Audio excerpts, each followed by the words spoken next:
My wife tricked me into changing jobs. But after overhearing her, I found out that she is cheating on me, and together with her lover, they planned to me. In 2005, I attended a holiday party for a financial firm as the guest of my wife, Mary, a top salesperson there. During the event, Mary's colleagues, John Peterson and her boss, David Miller, discussed the profitability of mortgage-backed securities, MBS. David encouraged Mary to invest in MBS, but she declined, saying she wouldn't recommend anything to clients that she wouldn't invest in herself. The top performer, Greg Williams, was confident that the MBS market would continue to yield high returns. I listened to their conversation only partially, but wondered why Mary wasn't investing in something that seemed so promising. Not wanting to embarrass her in front of her colleagues, I decided to wait until we got home to ask her. Mary, who was far more knowledgeable about financial planning and investment strategies than I was, handled all our financial decisions. After the party, I asked her about mortgage-backed securities and why we weren't investing in them if they were so profitable. Mary explained that while MBS appeared profitable, she saw warning signs in the market and believed these securities could potentially cause a collapse of the U.S. economy. She was concerned that the housing market could crash when the bubble burst. Given that I was a project manager for a construction company in Atlanta, I asked how this might affect my job.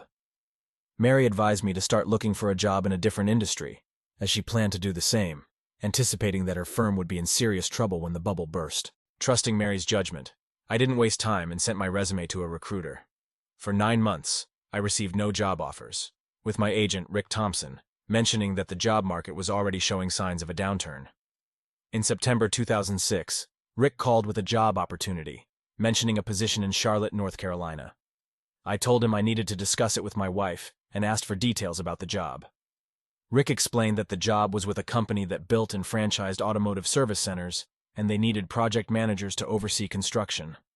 The starting salary was about $3,000 less than what I was currently making, but there was room for growth. I inquired about the travel involved, and Rick noted that the company was building centers in North Carolina, South Carolina, and Georgia, so significant travel would be required. Concerned about the economic outlook, I asked how solid the company was, and if they could survive a recession. Rick relayed that the company representative believed the service centers would be essential during a recession, because people would need affordable places to service their cars if they couldn't afford to buy new ones. I told Rick that I would discuss the offer with Mary and get back to him the next day. When I got home, Mary was in the kitchen making her signature dish, roast chicken, which was my favorite meal. After helping her clean up, I told her about the job offer. I expected she might hesitate about moving to Charlotte, but instead, Mary remarked that Charlotte was supposed to be a beautiful area and asked when I would need to start. When I mentioned the start date was the beginning of the next month, she noted that it only gave us 3 weeks. Mary would need time to give notice at her job and inform her clients that she was leaving, which she thought might take longer than 3 weeks. I asked if she was okay with moving, and she reiterated that the coming economic troubles would likely leave me out of work, and her firm wouldn't survive either. The job offer sounded good, but she wanted to research the company first. After a couple of hours on her computer, Mary concluded that the company looked solid with a good business plan and advised me to accept the offer. In late September 2006, I moved to Charlotte during the last week of the month and found a 2-bedroom apartment, while Mary stayed behind to sell our house and notify her clients that she was leaving. She informed her clients they could either stay with another broker at her firm or transfer to a different brokerage. Mary also sent her resume to firms near Charlotte and secured a job with a brokerage that had just opened an office there. It took a month to sell our house, and though we had to lower the asking price by $7,000, we still made a profit on the sale.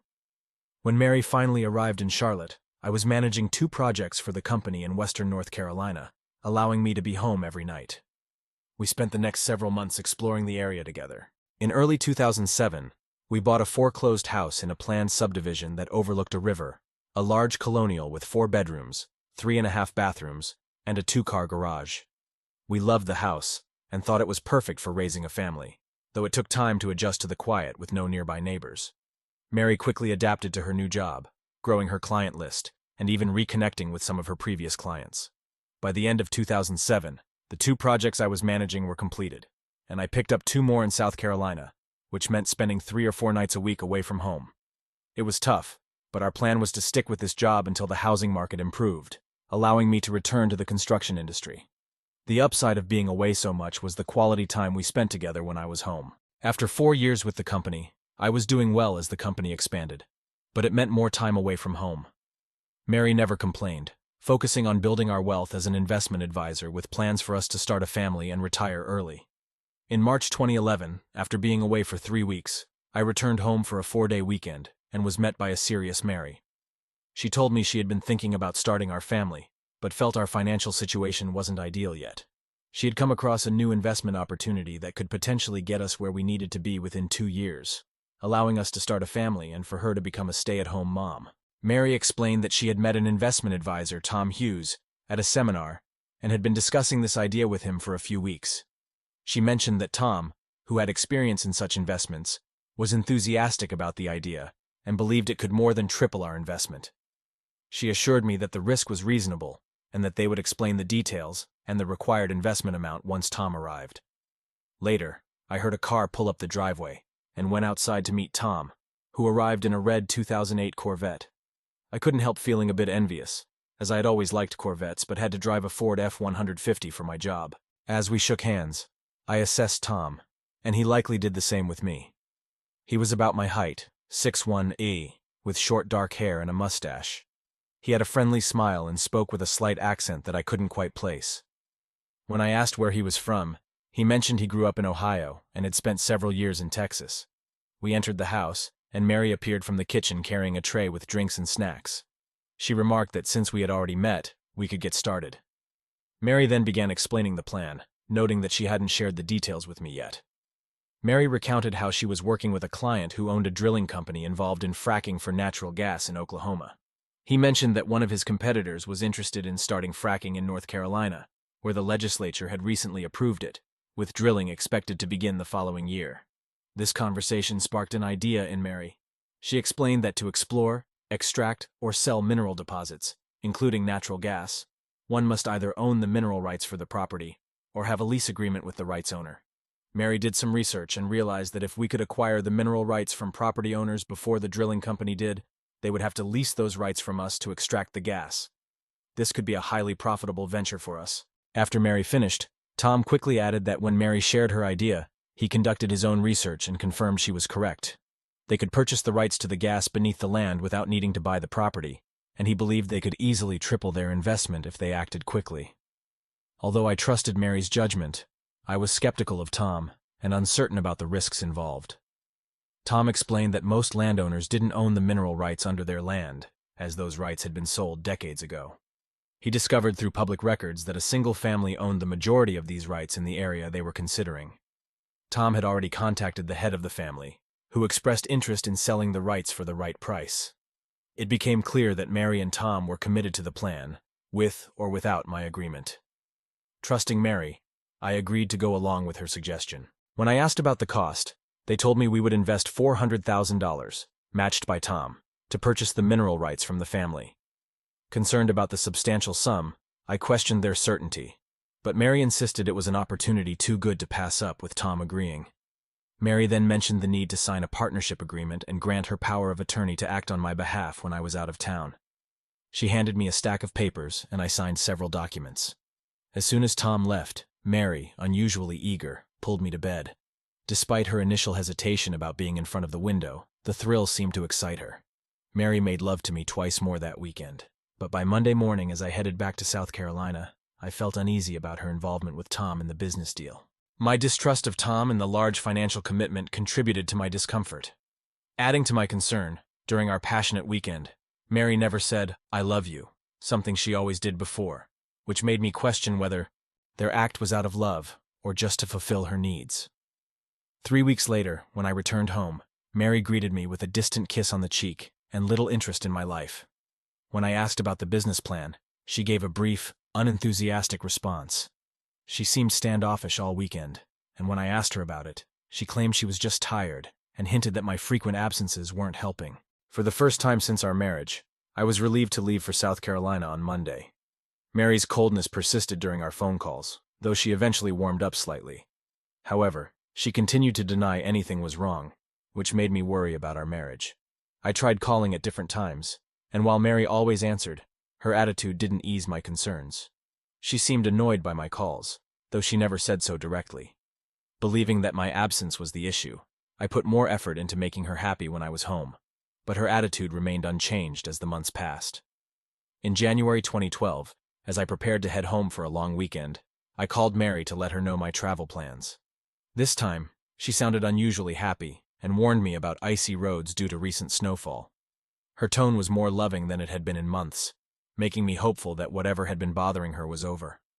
When I arrived home, I noticed tire tracks in the snow leading to my side of the garage, too wide to be from Mary's Honda. The tracks suggested a car had been in the garage before the snowfall, and I thought of Tom's Corvette. Mary greeted me warmly in the kitchen, but I was suspicious and asked if she had been out in the snow. She said she hadn't, but I didn't mention the tracks. By February, I was convinced Mary was having an affair, likely with Tom. To confirm my suspicions, I made an unannounced trip home a week early. I rented a car, parked it a short distance away, and entered the house quietly. After checking the garage and finding nothing unusual, I hid in the basement to wait for Mary, determined to confront her if she returned with Tom. I could hear Tom's Corvette long before it even reached the driveway, so I moved to the kitchen door to eavesdrop on their conversation as they came inside. I was waiting for the right moment to interrupt, but when I heard what they were talking about, I was completely taken aback. "I don't understand why you're so hard on yourself. This isn't your fault. He made his choice, and he didn't care how much it would hurt you," Tom said. "I know, but isn't there another way to handle this?" Mary asked. "Well, you could file for divorce and claim adultery, but that would take at least 6 months. That means we couldn't be together until the divorce is finalized. If he finds out we're together, he could countersue, and you'd lose your advantage. After all that, you'd only get half of everything, and we need all of it for our plans. My way will get you everything you want, and after he pulled you away from your friends and your job, don't you think you deserve everything?" Tom explained. I hadn't forced Mary to move anywhere. We both agreed that moving to Charlotte was the right decision for us. It was hard for me to process what I was hearing. Mary thinks I cheated on her? Where did she get that idea? And she wants a divorce to be with Tom? My stomach was in knots. I wasn't worried about the divorce. That was inevitable once I learned she was cheating. But if she thought I was unfaithful, why didn't she confront me? Clearly, she didn't care enough to find out the truth. "But won't I be the prime suspect?" Mary said. "What were they even suspecting her of? What the hell were they planning?" My mind was racing with these questions, spinning like a top. I had to force myself to focus on their conversation, which was hard given my state of shock. Who will even notice he's missing? Once I become Tom Williams, nobody will be looking for him, and his body will never be found. After that, we'll sell this house and move to California. I can make myself look enough like Tom to get a California driver's license, then we'll be in the clear," Tom said. Oh my God, they were planning to kill me and Tom wanted to take over my life. Why the hell would he want to be me? What's in it for him? "So when are we going to do it?" Mary asked. "We'll do it after he files your taxes. We don't want any trouble with the IRS, and by then he should have his annual bonus. I'll handle everything. All you need to do is keep him satisfied and clueless until we're ready," Tom replied. I was in shock. I thought Mary loved me, but here she was on the other side of the door, conspiring to have me killed with that bastard Tom. I was still on the basement stairs when I heard Mary set the alarm, trapping me inside. Since disarming it would reveal my presence, I retreated to the basement, sitting in an old chair, trying to process what I had overheard. I'd never cheated on Mary. How could she think I did? Was she really plotting with Tom to kill me? I realized I had no proof to take to the police, and while stopping them was crucial, I wanted to ensure they were punished for plotting against me. Anger surged through me as I considered my options, knowing I had to stay hidden until morning. I forced myself to sleep in the chair. In the morning, after hearing both cars leave, I went upstairs, found their breakfast remnants, and cooked myself some eggs and toast. As I ate, I began planning. I was confident I could thwart Mary and Tom's scheme, but I also wanted to ensure they couldn't profit if something went wrong. I realized I had until April to act. Although I briefly wondered if convincing Mary I hadn't cheated might change her mind, I concluded it didn't matter. Plotting to kill me while sleeping with Tom was unforgivable. They both needed to pay. In the next 2 weeks, I canceled my life insurance, changed my will to leave everything to charity, and closely monitored our bank and investment accounts. By the end of March, I had done everything I could to prepare, but I still lacked the evidence needed to put them away. I knew my next step was getting inside Tom's house. On the first Thursday in April, I returned from Charleston unannounced at 5 p.m. I parked my truck near an abandoned gas station a short distance from our house. Though it was a 15-minute drive from there, I could see the house and waited to spot Mary. Her Honda passed by at 5:16 p.m., and I watched for Tom's red Corvette. Instead, a brand new cobalt blue Corvette passed 5 minutes later. I suspected Tom might have bought a new car, and my suspicion grew when I saw the blue Corvette pull into my garage. After waiting half an hour to ensure they didn't leave, I drove to Tom's house, located in a secluded wooded area. I parked nearby and approached the house, which didn't appear to have an alarm system. Searching outside, I found a hidden key above the back door. Inside, I started my search in Tom's study. On his desk, I found a laptop powered on and accessed it using a list of passwords hidden under the computer. Scanning through his emails, I found nothing incriminating, no correspondence with Mary and nothing of business interest, until I discovered an email from a real estate agent in Deadwood, South Dakota. The email read, "Dear Mr. Williams, as your agent, I'm pleased to inform you that Mr. Larson has accepted your $1.2 million offer for the Deadwood Saloon Hotel and Casino on Main Street in Deadwood. I'll send the signed contract via FedEx as soon as I have it. We can schedule the closing with Mr. Larson's lawyers once they receive the due diligence check from you. Mr. Larson hopes to close the deal in early May. I look forward to meeting you at the closing. Sincerely, Matthew Johnson." I was stunned. Tom was buying a hotel and casino in Deadwood, South Dakota, using my name. Was he using the money we gave him for mineral rights to fund this? Was this part of his plan to steal my identity? I printed the letter and continued searching. Though most emails were unremarkable, I found a link to his bank account. There was no record of our $400,000 deposit, but there was a check written to Williams Enterprises, LLC. Had Mary and Tom created a company in my name? I Googled LLC and learned it stands for Limited Liability Company, which can protect personal assets from lawsuits. I wondered if they created Williams Enterprises, LLC to buy mineral rights or for something else. Was the Deadwood purchase linked to this LLC? The more I uncovered, the more questions arose. In Tom's bookmarks, I found a link labeled Me, which led to the website for Williams Enterprises. The homepage featured a photo of Tom and Mary, identified as Thomas and Mary Williams, president and treasurer of Williams Enterprises, LLC. Tom was already taking over my identity. The website described Williams Enterprises as an investment company focused on mergers and acquisitions. It seemed incomplete, and an internet search yielded no results, suggesting the site hadn't been made public yet. I found nothing else useful on Tom's computer, so I searched the desk. In the top drawer, I discovered a loaded 9mm handgun and left it there. In the next drawer, I found an open FedEx envelope containing the purchase contract for the Deadwood Saloon, Casino, and Hotel. The contract offering $1.2 million was signed by Thomas Williams, but it wasn't my signature. It seemed Tom had forged it. I also found 2 notebooks, one blue and one green. The green notebook detailed Tom's plan over the past couple of years, laid out like an outline for a book. The plan, which included my murder, involved Tom, Mary, and me. Tom had specifically searched for a married couple around his age with good careers, no kids, and new to the area. He wanted a wife who was attractive, assertive, and trusted by her husband, who needed to work long hours or travel often. He found Mary on LinkedIn, researched us thoroughly, and decided we were the perfect targets. He described Mary as smart and attractive, confident he could seduce her, while seeing me as a drone he could easily manipulate.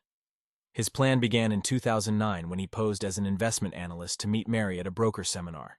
He discovered that Mary appreciated compliments on her intelligence and style, not just her looks. After 3 months, he persuaded her to have lunch with him, and they began meeting for meals regularly, at least twice a week. Tom's next move was to send Mary an anonymous note claiming I was having an affair in South Carolina. This sparked Mary's suspicions, and Tom easily fueled her anger. He convinced her to wait for proof before taking action. That proof came in the form of another anonymous note with photos showing me with a blonde woman supposedly having dinner and leaving my hotel room.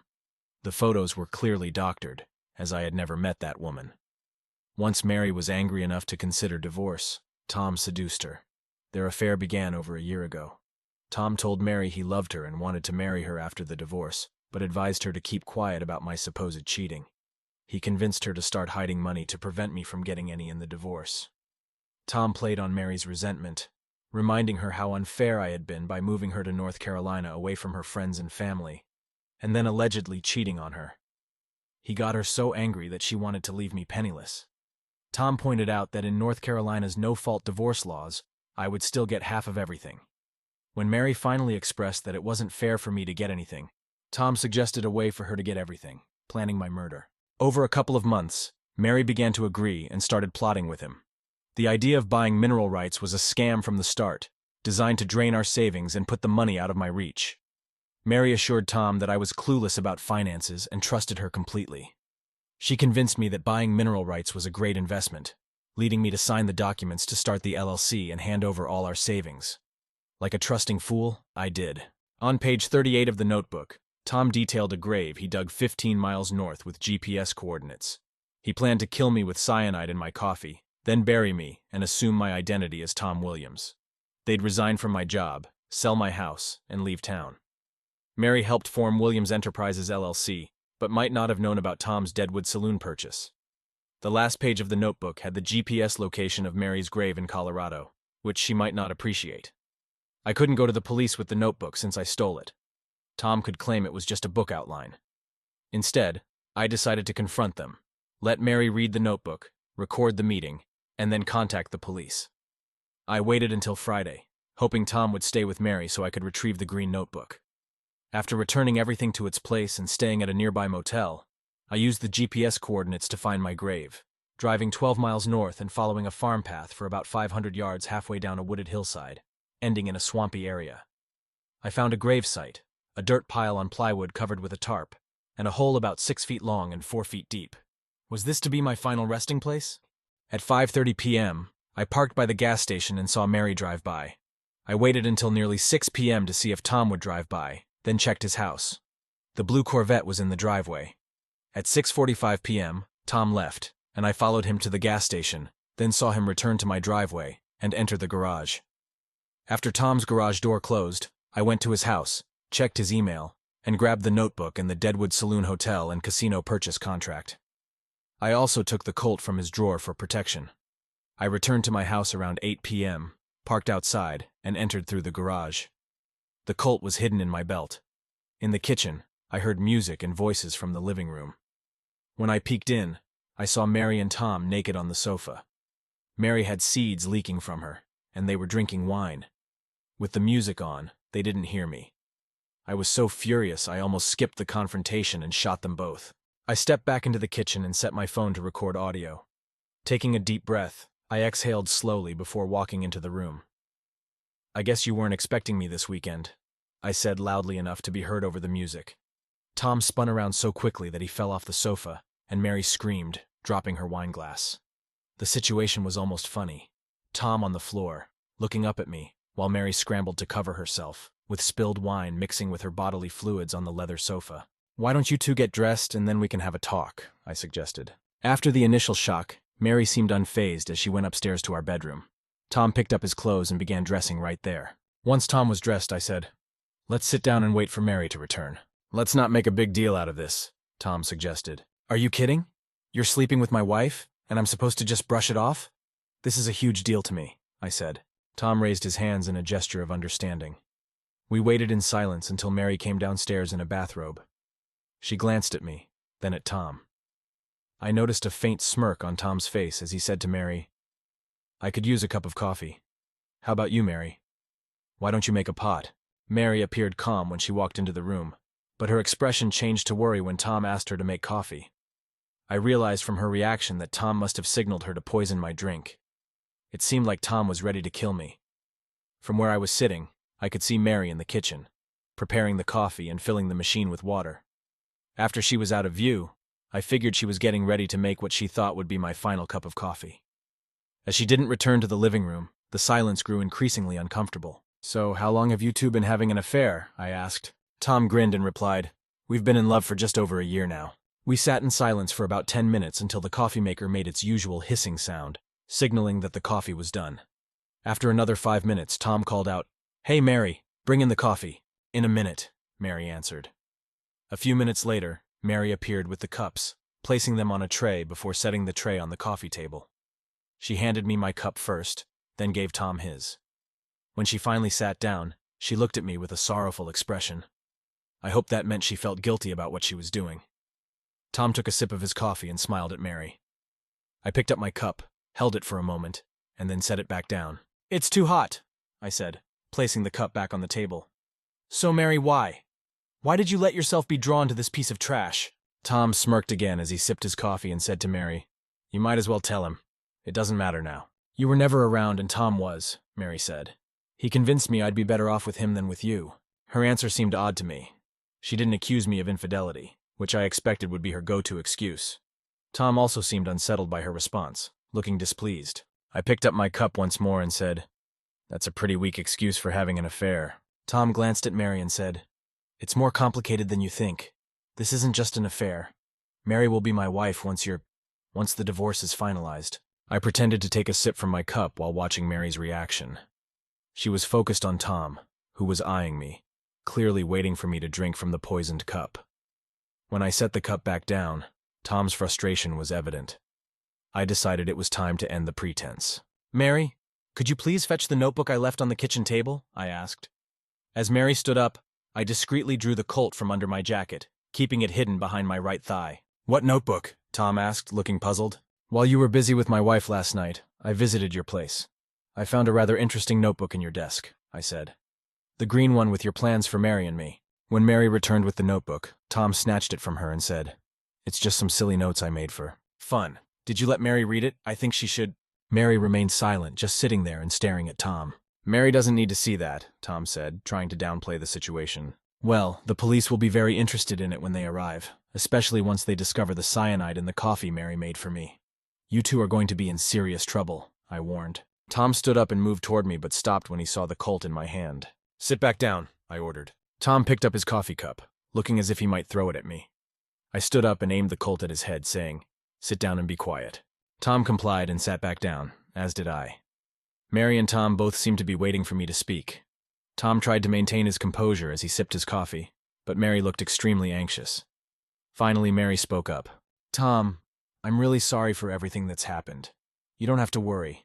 I didn't put anything in your coffee," she said. Tom shot Mary an angry look and demanded, "What did you do?" "I found the notebook in the kitchen while making the coffee and read everything. You told me lies. I was ready to kill Tom because I believed your deceit, and now I discover that you planned to kill me. I was so foolish, but I'm not anymore. I put the poison in your coffee, you jerk." Tom shouted, "Damn you!" and lunged at Mary. She moved away, causing him to crash to the floor. As he tried to get up, his breathing became labored, and his lips started turning blue. He collapsed again, convulsing and foaming at the mouth. Within minutes, he was dead. Mary sat on the sofa, tears streaming down her face as she looked at Tom's lifeless body. With tears still flowing, Mary looked at me and said, "I'm sorry, Tom. You should call the police now. When they arrive, I'll confess that I put the poison in his coffee." I held the phone, ready to dial. But as I considered what to tell the police, I realized this situation might have serious consequences for me as well. Looking at Tom's body on the floor made me feel nauseous, so I walked to the kitchen and sat at the table. Mary followed and took a seat across from me. She buried her face in her hands and said, "I can't believe I ruined my life like this. I let that bastard destroy everything. I'm so sorry. I deserve whatever happens to me now." When I didn't reply, Mary asked, "Aren't you going to call?" "Could you get me a beer while I figure this out?" I replied. "Tom isn't going anywhere, so why should we rush?" I sat quietly for 10 or 15 minutes before taking a sip of the beer and finishing it before speaking again. "How would you like to avoid jail time?" I asked. Mary responded, "How could I? I killed him, and you saw me do it. Plus, you have that notebook with his plan to kill you with my help. I also recorded our conversation. How many people know about you and Tom?" "Nobody knows except for you. We made sure no one saw us together in public, and I never mentioned the affair to anyone," Mary replied. "Why did you ask if I wanted to avoid going to jail?" "If you want to stay out of prison, we need to deal with the problem in the other room," I said, pointing toward the next room. "Deal with him? How do we do that?" Mary asked. "Since he kindly left us an empty grave, we'll follow his plan, but with a change. The grave will be for him instead of me." Mary's face went ashen as she looked at me. "You want to bury him?" "No, we will bury him. I need you to empty his pockets. Give me his car keys, wallet, and anything else he's carrying." "Can't you do that? He was your lover and you killed him, so it's your job." Mary went into the living room, took Tom's wallet from his back pocket, and then rolled him onto his back to search his front pockets. After she was done, she handed me Tom's wallet and keys. "While you get dressed, I'm going to drive my truck into the garage," I said. I had to back Tom's Corvette out of the garage before parking my truck. While in the Corvette, I briefly fantasized about owning it, but quickly dismissed it as a problem to address later. Once the Corvette was outside, I parked my truck as close to the kitchen door as possible. Inside, Mary, dressed in jeans and a sweatshirt, was waiting in the kitchen. We dragged the body to the garage, loaded it into my truck bed, and covered it with a tarp. I instructed Mary to get in the truck while I checked for a shovel and hand truck in the back. The first 10 minutes of the drive were silent until I asked Mary why she had betrayed me. She explained that Tom had convinced her I was cheating and claimed he was in love with her. He persuaded her that leaving me was necessary for their future together. When I asked why she chose to kill me instead of just divorcing me, Mary revealed it was for the money. Tom promised that getting rid of me would allow them to build Williams Enterprises and make millions. She admitted she was manipulated by her anger and guilt, and knew forgiveness would be difficult, if not impossible, for both of us. I didn't respond to Mary's explanation. Instead, I asked why Tom was planning to take over my identity. Mary said Tom intended to ensure no one would come looking for me by making it seem like we had quit our jobs, sold the house, and moved to California. When I inquired about the new Corvette, Mary revealed that Tom had bought it a few days ago. I expressed concern that the car might be a problem, and suggested selling it to avoid attracting attention. Mary then laughed and said the car wasn't a problem at all. It was actually leased by Williams Enterprises for the president. Since the car was registered to Thomas Williams and I was Thomas Williams, the issue was resolved. Excited at the thought of owning the car, I quickly refocused on our situation and asked about Williams Enterprises. Mary explained that the company was set up to buy troubled firms, break them up, and sell off their assets, starting with small companies and expanding as profits grew. I compared the plan to a smash-and-grab operation, where a gang raids a store for valuables. Mary didn't like the comparison but accepted the description. I then asked her what she knew about the Deadwood Saloon Hotel and Casino. She was unfamiliar with it, so I handed her the purchase contract and the email from the real estate agent. After reading them under the overhead light, Mary concluded that Williams Enterprises would need to proceed with the purchase unless we could find a way to cancel the contract. Mary confirmed that Tom had never discussed the plan with her. We drove in silence to the gravesite. With only a sliver of moonlight, I used a battery-powered work light to illuminate the area. I removed the plywood covering the hole and leaned it against the truck. We slid Tom's body onto my hand truck and rolled it to the hole. Tilting the hand truck, I let Tom's body fall into the grave, landing face up with a smirk that I noted with a muttered remark. Disturbed by the sight, I moved on to cover the body. I shoveled dirt from the plywood into the hole and, with Mary's help, filled the rest of the grave. We then loaded the tarp, plywood, and hand truck back into my truck and covered the grave with dead branches. The entire process took less than 20 minutes. We returned home in silence. I parked my truck outside and put the Corvette in the garage. Mary went inside and handed me a beer when I entered the kitchen. I told her that life would continue as usual, with me heading back to Charleston on Sunday and her returning to work on Monday. I made it clear that our relationship was over and instructed her to find a lawyer and file for divorce while I was in Charleston. I added that she needed to handle the dismantling of Williams Enterprises and that we would discuss things further the next day. I would be staying in the guest room. The next morning, Mary had already made coffee. She reassured me that she hadn't added anything to it and joined me at the table. Mary said we couldn't dismantle Williams Enterprises yet because of a clause in the purchase contract for the Deadwood Saloon Hotel and Casino. We needed to pay a $100,000 advance for due diligence before April 10th, which we wouldn't get back if we backed out. If we refused to pay, we'd face a lawsuit and end up paying the $100,000 plus court costs. Mary suggested we should at least investigate the casino and keep the Corvette, which is leased by Williams Enterprises. After breakfast, I planned to move the plywood and tarp from the gravesite to Tom's garage to avoid any connection to our house. Mary would search Tom's house for anything linking us to him. At Tom's house, Mary checked the bedroom and clothes while I packed up the study. I shut down the computer, gathered papers, and found several keys, putting everything into a box. I almost tossed the blue notebook into the box without checking it, but then realized I hadn't read it. The blue notebook detailed a plan from 2 years prior involving a young woman named Lisa. Tom had conned her into investing in North Carolina land. Instead of leaving town as planned, he stole a car, forced Lisa's car off a cliff, and fled with her money. I handed Mary the blue notebook and suggested she read it, hoping it would make her feel better about her actions. After reading it, Mary cried, lamenting her failure to recognize Tom's true nature. Once she calmed down, I asked if she found anything during her search. Mary found only a few restaurant receipts, which she discarded. She mentioned needing to return on Monday to put out Tom's trash can and asked if there was anything else to check. I said no, as I had already searched the hall closet and kitchen. We'd review the contents of the desk box at home. Back home, Mary and I sorted through the papers, discarding anything unimportant. We found the closing statement for Tom's house, which was owned by another LLC called Greenfield. I discovered files related to Greenfield hidden on Tom's laptop and gave them to Mary to examine. While Mary studied the Greenfield files, I found a receipt for a safety deposit box rental at Charlotte Savings and Loan in the name of Thomas Williams.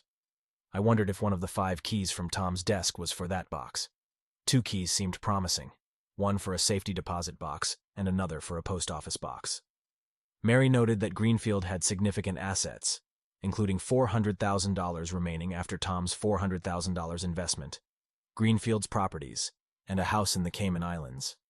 She planned to check if the key opened the Charlotte P.O. box the next day, but was unsure how to handle the safety deposit box.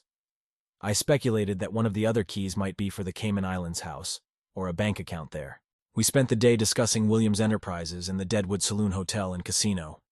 We agreed to pay the $100,000 due diligence by April and visit Deadwood in May to find a reason to back out of the purchase if needed.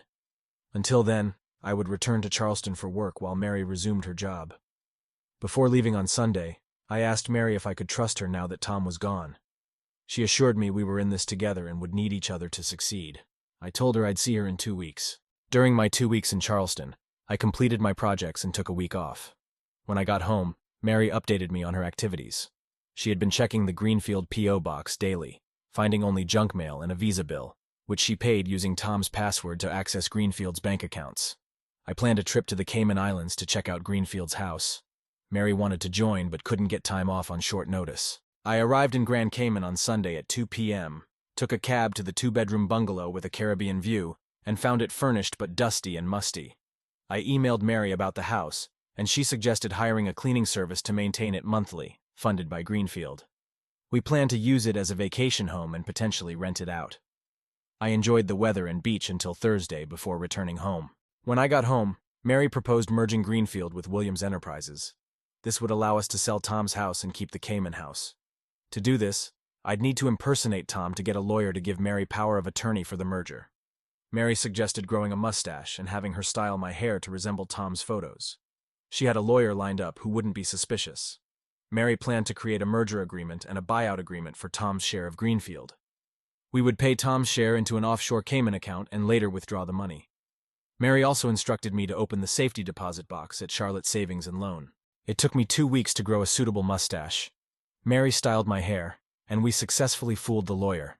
While Mary worked on the merger, I went to Charlotte to access the safety deposit box.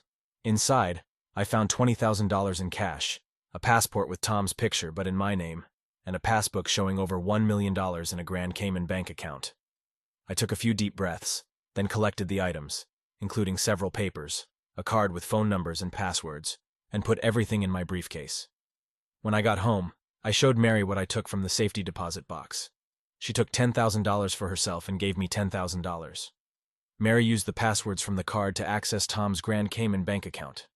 Since the account was numbered and unregistered, we could control the funds. Mary changed the account password and suggested we leave the money there for future use. With Tom out of the picture, we focused on Williams Enterprises and the Deadwood Saloon Hotel and Casino. We planned to visit the property to evaluate if we could exit the purchase deal.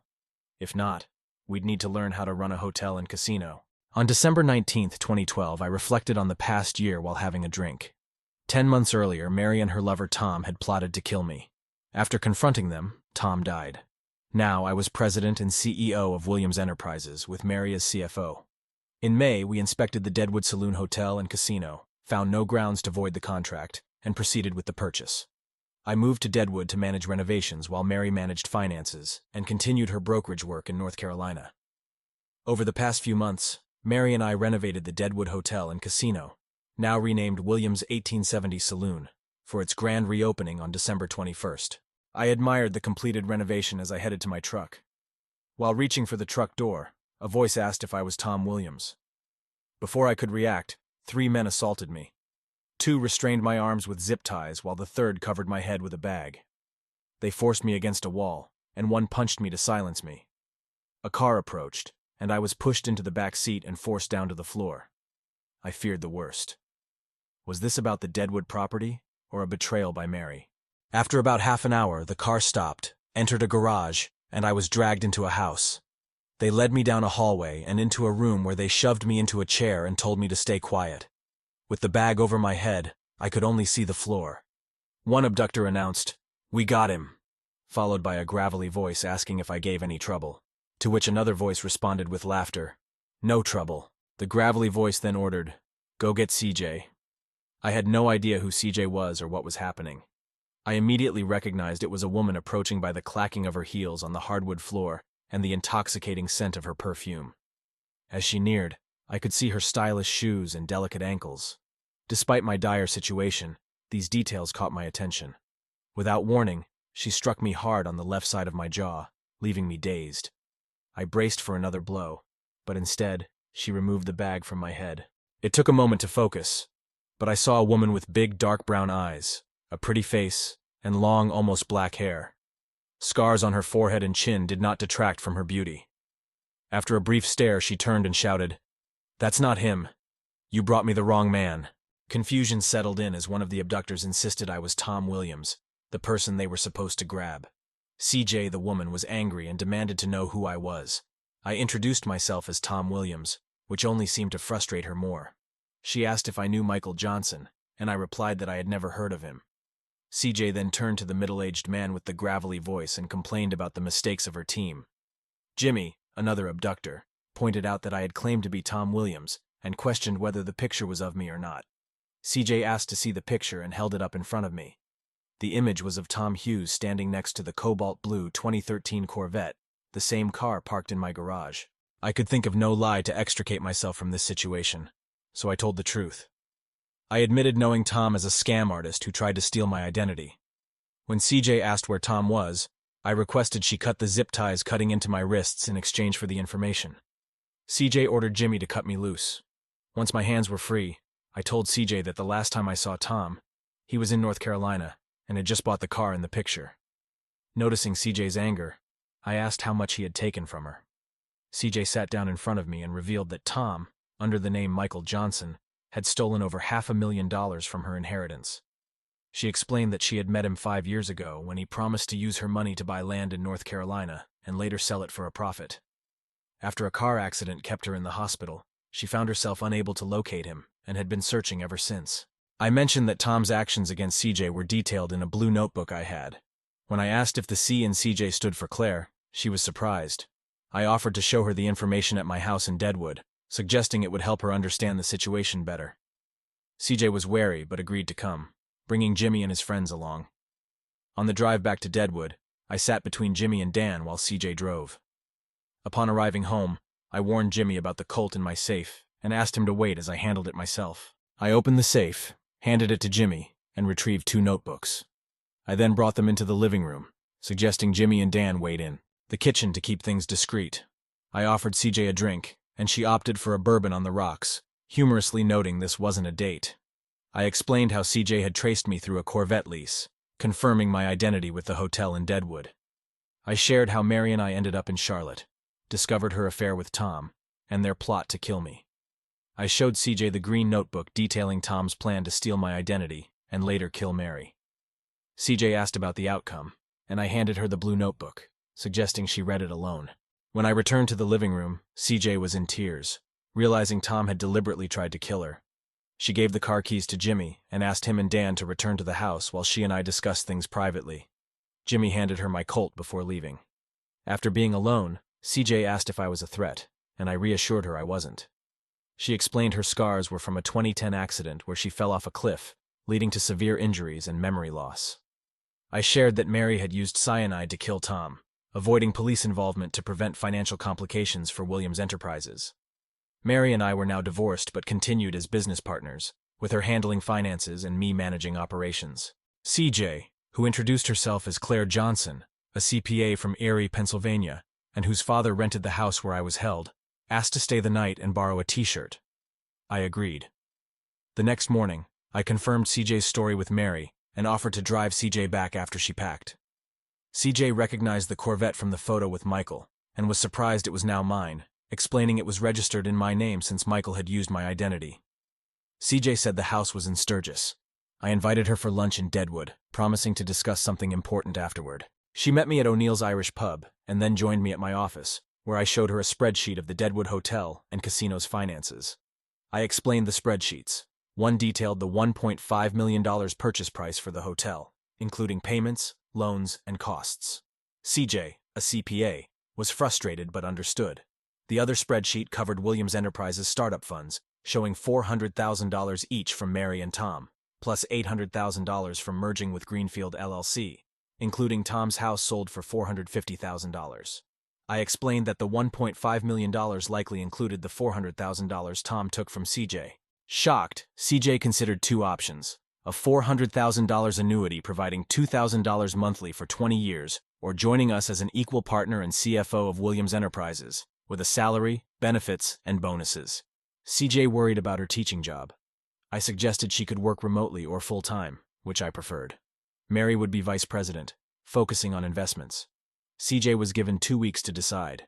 She stayed for the grand opening of the Deadwood Hotel and Casino and Williams' 1870 saloon, enjoying the slots while her father played blackjack.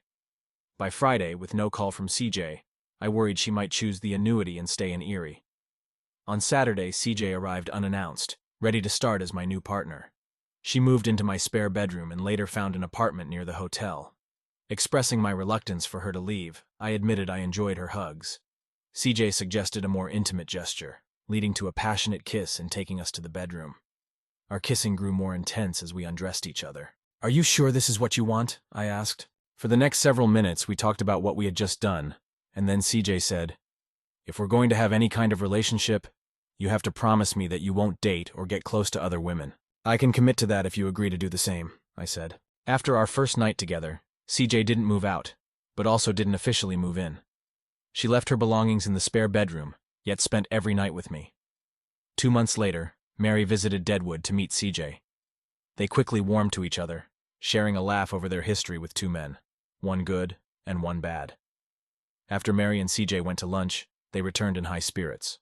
Mary updated me on her new boyfriend, Dr. David Logan from Asheville, and suggested discussing Williams Enterprises with CJ. The next morning, a visitor arrived at the hotel, a private detective named Frank Andrews from New Orleans. He was looking for Michael Johnson, who had stolen $700,000 from clients and promised to invest in a Deadwood casino. Andrews showed a photo of a younger Tom, which CJ and Mary didn't recognize. Andrews wanted to know if Johnson was involved with the casino hotel and saloon now owned by Williams Enterprises. CJ confirmed that she, Mary, and I owned the businesses. Andrews left, acknowledging the case as a dead end. I advised CJ and Mary to keep the visit confidential and refocus on our work. CJ questioned if Andrews suspected them of lying, but I suggested we move on. The Deadwood properties exceeded expectations, with the hotel at nearly 80% occupancy and the casino busy daily. I proposed a vacation to the Cayman Islands in October, which CJ gladly accepted. On Grand Cayman, I proposed to CJ, and she accepted enthusiastically. We married at Deadwood Town Hall, with a reception at Williams' 1870 saloon. Mary and her boyfriend were there, and they later married in Las Vegas, where CJ and I were witnesses. By June 2015, CJ and I had a 1-year-old daughter and another on the way. Greg Hadley, our head of security, reported 2 men acting suspiciously at the casino, taking pictures, and then entering the saloon. The men, John Benson and Bill Martin, presented a $4 million offer for the hotel, casino, and saloon. I noted the property's high revenue and said a higher offer would be required. They promised to return with a revised offer, but refused to reveal their clients. Greg recorded the conversation, which I reviewed with CJ and Mary. The team discussed the legitimacy of the offer from Benson and Martin. Mary doubted they believed the property's revenue, but suggested countering any offer they made. CJ considered accepting a higher offer if it came in, suggesting $5 million might be worth it. When Benson and Martin returned with a $5 million offer, it was countered with $6 million. They accepted without hesitation and did not request financials, raising suspicions about their true intentions. After closing the deal, CJ, our daughter, and I moved to Asheville, North Carolina, where we settled in with our furniture and Corvette. Relations with Mary improved, and we expanded Williams Enterprises with new franchises.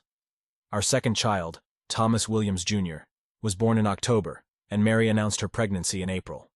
After Mary's daughter Emily was born, IRS agent James Carson called about a potential audit of Williams Enterprises' origins. I hosted Carson at our home, introduced him to CJ and Mary, and he inquired about the Deadwood Hotel and Casino sale to the Treadway Syndicate. We only dealt with agents and suspected the $6 million price might involve money laundering. Carson confirmed the Treadway Syndicate's pattern of overpaying for properties, but found no direct connection to us. Later, during a cookout with Mary, David, and Emily, I took a phone call about suspicious activity at the Deadwood Hotel. Greg Hadley, the head of security, reported drug trafficking.